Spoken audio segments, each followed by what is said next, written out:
Hey guys, it's Miss Davis, and we're going to talk to you today about the next couple of steps of the Wax Museum.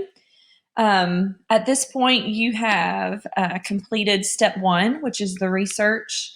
You should have, by now, you should have turned in, it's due today, you should have filled out the information sheet on your Wax Museum person and hit submit or turn in to turn that piece in. So part one should be finished for you. Okay, this you should have already done. If you haven't, you need to jump on that ASAP. Okay, next step is part two. We're going to tell you about that now. And for that, as you can see with the Wax Museum, it's kind of interdisciplinary. So this piece is going to apply for your language arts grade. So you're going to have two options for your speech. I'll read this to you. It says, using the information that you gathered, you will now write a speech for your presentation about your assigned person's life and what role he or she played in the history of Georgia. Your speech will need to be a minimum of 2 paragraphs in length and tell about your person according to the given information sheet. So basically, of all the research that you gathered, you're going to put that into a 2-paragraph speech. Speech should be in your own words. Be careful with plagiarism. All right, so you're going to have two options here. Now, your speech is going to be due Monday, 4/27. So that's next Monday. So you're going to have Thursday, today, Friday, and over the weekend if you need to, or Monday to work on your speech. Your speech will be due on Monday. So you got two options. And again, you can read this pretty clearly, but you can either, one, turn in your speech as a written, Word document. So you can, why can I highlight this? Okay. So you can turn in your written speech, and there will be a place for you to do that on your Language Arts Google Classroom. Or you can video yourself giving your speech and post it on Flipgrid. And we have the Flipgrid link here for you to do that. It'll give you a 2-minute time limit, and that's it. Okay, so make sure you know that. So you don't have to do both of these. You're either going to turn in your written speech or you're going to present your written speech on Flipgrid.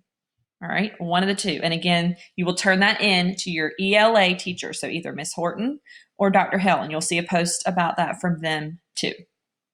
Okay, second thing posted on Classroom are your rubrics. So when you write your speech or present your speech, you need to follow the directions of the rubric, because this is how Mrs. Horton and Dr. Hell are going to grade you.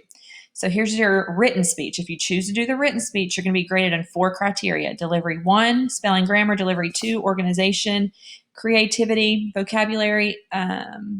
Just three topics.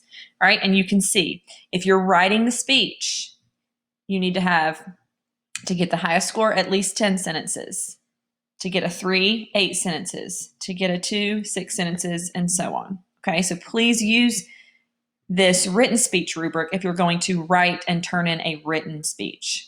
All right, if you're going to do the Flipgrid, you're still going to have to pretty much write out a speech, but you're instead going to present it on Flipgrid. So that's a whole different rubric. You see this, Wax Museum Flipgrid speech rubric.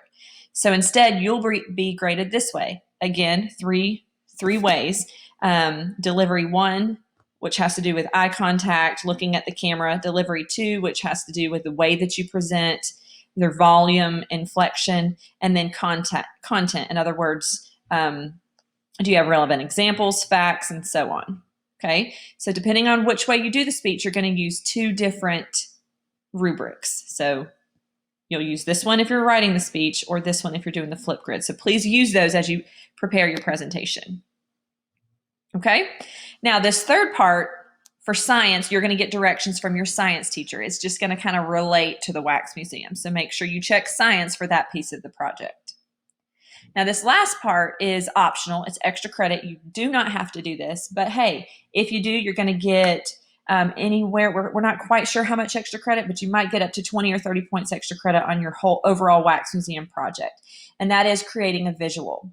You can pick one of these or multiple ones. It really doesn't matter.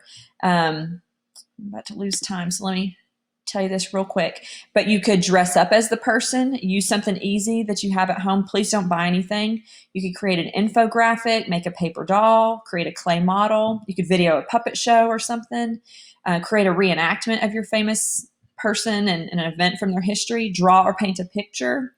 Create a cardboard or foam scene that relates to the person. Or if you have another idea, just ask one of us and